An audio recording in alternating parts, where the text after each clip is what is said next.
Welcome back to Paradise Killer. Last episode we talked about level design for a while. This episode I think we're going to talk about level design for a while. The residential blocks in this game are pretty big chunk of the middle of the level. If we look at the map, which is here, it's a little hard to tell, but this whole area in the middle is residential blocks from the mountain up here all the way down to the beach. And it really shows. There's a ton of these residential housing units. These housing units are each a little bit different, but since they're a little bit hard to tell apart, it's a little bit unfortunate that they're not just a touch more distinct. I think a part of that is the fact that there's really no plot involved with these. Coming here and exploring the residential areas is just a way to find stuff. It's not plot related. There's nothing interesting that happens here. A loyalty card for the Second Heaven convenience store. They pride themselves on their fried chicken. There's only one convenience store on the island. So basically, since there's nothing that ever happens plot-wise with these residential units, there's not really any strong reward for exploring them. You can find stuff, and there is some reward in finding stuff, and looking at all the various corners that you can find and behind all the various houses and all that stuff. But at no point do you find any sort of revelation or interesting detail. It's all just a bunch of places for you to look. A couple episodes ago, or maybe the last episode, I talked a little bit about how Yakuza Like a Dragon had collectibles, but they weren't very compelling because the level design in Yakuza Like a Dragon wasn't very compelling for that purpose. It's compelling in other ways.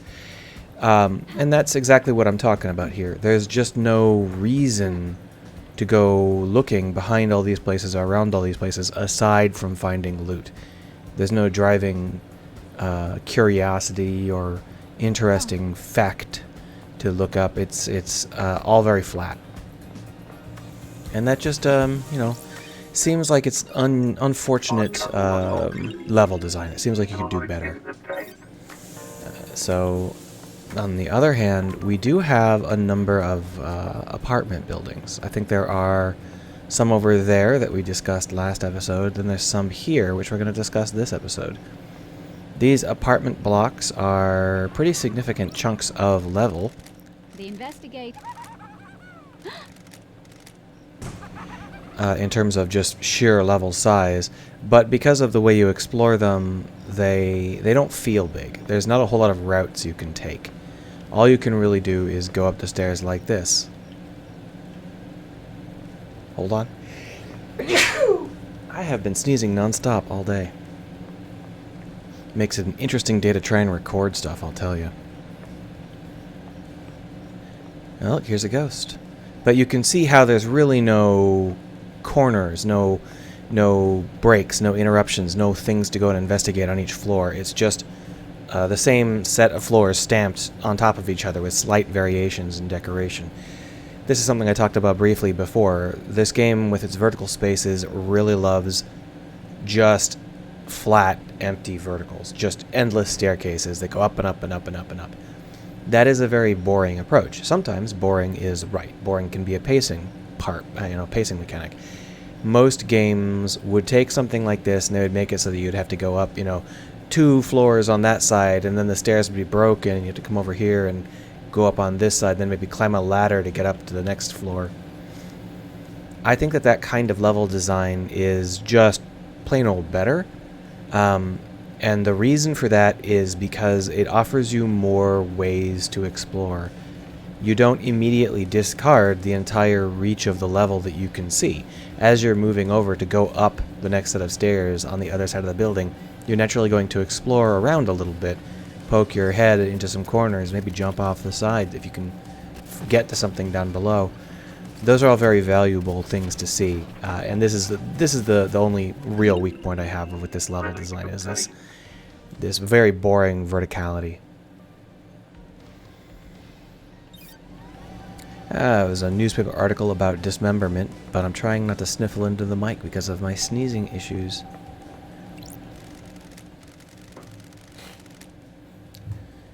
dragged through the buildings towards the ocean. But then where?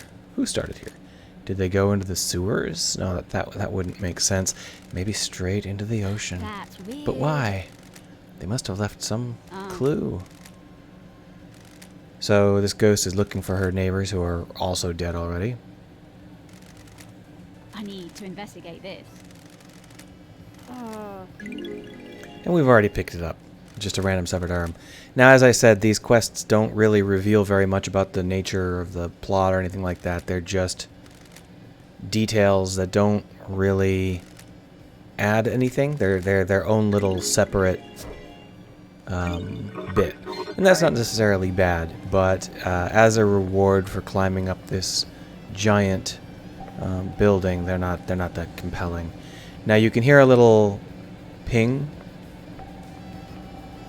And that's one of the types of treasure we can get. Each type of treasure has its own range on the ping that it leads out.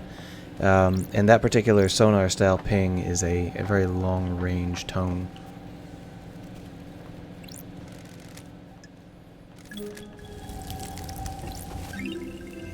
The Crying Grudge carving. Nearly killed by the Persian army at the Battle of Beyond Revenge, body was paraded across the country and displayed above the palace in Sushatra Zero. The tears of the god fertilized the ground, and the city became a sea of lilies.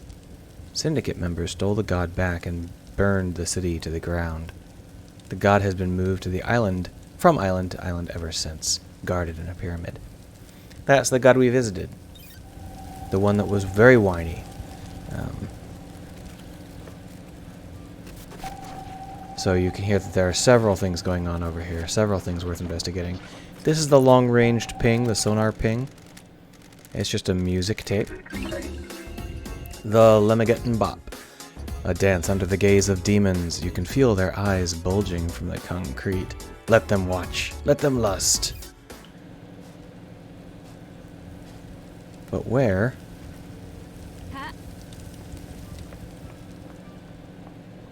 Must have. I thought there was another secret there. I guess not. Anyway, we'll just grab the B5 here.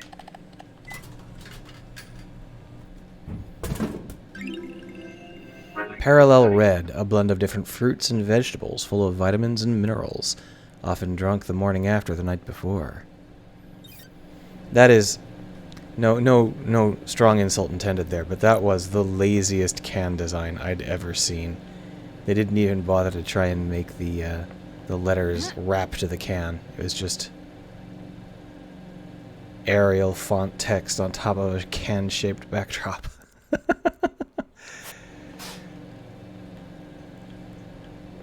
I knew it. I knew it. So there's some stuff hidden on the side of the building that can be quite challenging to reach. There we are. Tremendous Game Cart, a shooting game called Wonton 51, made by a long-defunct company.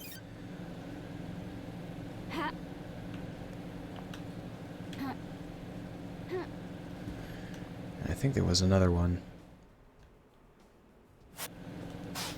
The ability to scan like this is a little bit... I don't know. I'm not sure I like it. It's not necessarily bad, but it feels like they could use different methods. Maybe this would be something I would hold back until the end of the game. I was bored. Like, you know, you beat the game, here's your reward. You can now focus and find things that you might have missed. Anyway, we went up one of these blocks all the way to the top, but it's more complicated than it looks, because we only hit 1 out of 4 rooftops. So we gotta go right back up. Sorry, I got the...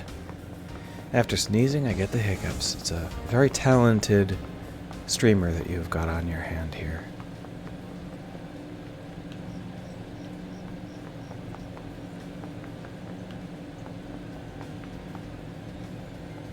Now, there is a plot thing. There are several things in this area that are interesting, including one that is, like, pretty significant. It's not hugely significant, but it is definitely noticeable. and a couple that are less noticeable. Like you can find out a lot about that ghost or the Mahjong parlor. We're gonna just kind of hit them in this episode. Efficacious chilies. Someone was growing chilies up here.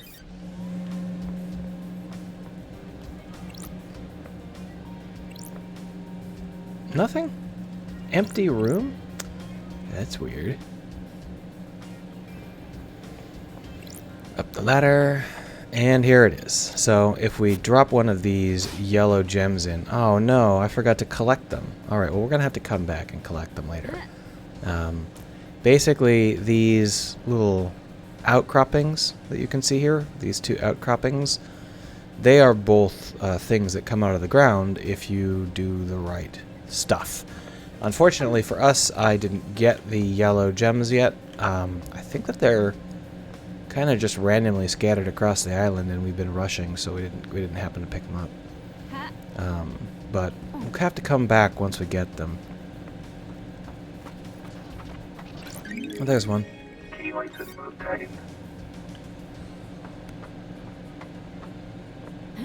Maybe this is actually something where the gems, the crests, are actually in the same location that you use them. I can never remember which things are in the same location and which things are scattered across the island.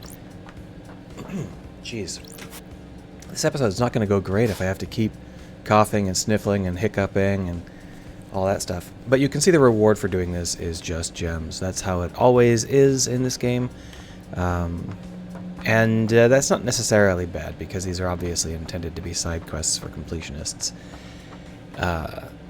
So, you know, you gotta figure out what you're gonna want to do for the completionists. I always think people without hobbies are natural murderers. If you have nothing to occupy the mind, it is natural to turn to murder. That's chilling, right? Scary. The guy next to you at work that doesn't have a hobby could cut you open. Can you prove I'm wrong? It's basic criminal science, Love Dice. Get it together. That's why I play video games, definitely.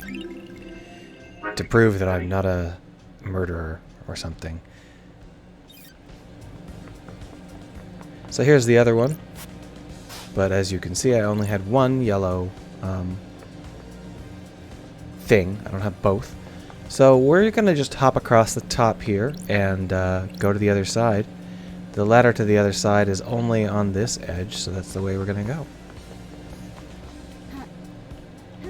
And as before, it's just strict vertical stuff. There's nothing complicated about the navigation. So we don't have to worry about getting confused about what's down there. All we have to do is pick everything up. The Gleaming Male Idol card. Collectible card of an amateur pornographic actor. Underground pornography often springs up in the apartment blocks. Well, I've heard of worse hobbies. Like not having one. Joyous fish food. Yep. Feeding fish makes people happier. That's why there's fish up here. Drinking things makes people happier. Ooh, look at that. The last one. The one in the final slot. Aesthetic water. A water filtered through volcanic rock for absolute purity. There aren't any volcanoes on the island.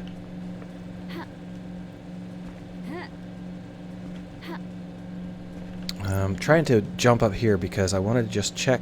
Nope, nothing up there. Alright. So all that's left is to do a sweep of this building, which is just a matter of deciding... Oh, I missed. That wasn't great.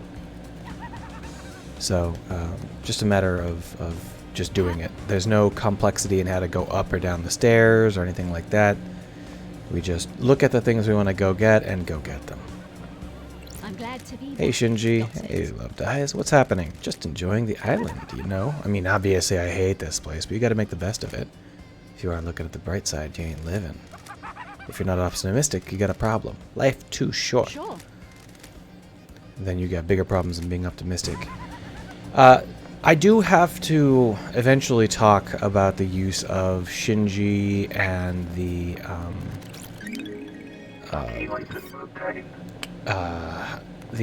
blood bar skits that we've been discussing. Eventually I've got to talk about them. I keep hitting that button to turn on the light thinking that it's going to make me run. But it does not make you run, it turns on a light. We've got to talk about those. I don't think that today is a good time to do it because we're kind of coming up on the end of the episode. But maybe that would be a good thing to discuss next episode. I just want to finish off these buildings and go grab those rewards that we get. I think what we'll do is we will just turn on the old scan noggin. Just do a quick check. Yeah, so there's some stuff downstairs, but it's way downstairs. So we'll just go on over there.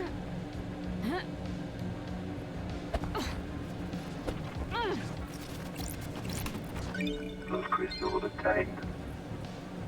And then there's a phone. Fast travel unlocked.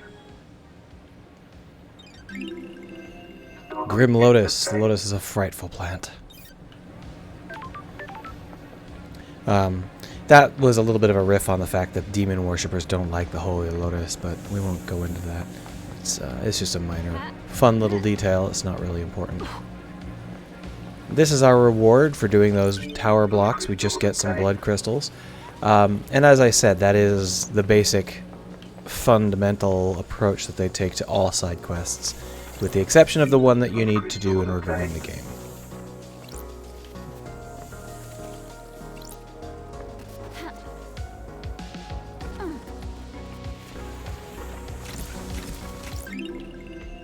Cute hamster friend. Tamago was the star of a popular 4-panel comic a citizen drew. I wouldn't be surprised if some of these were inside jokes. Bear the Shiba seems to be something that is very common on the internet. I don't know whether that's like an actual dog or just a meme or what, but there's a million Bear the Shiba images online. The towers sparkle in the waning sun, a cascade of jewels as far as the eye can see.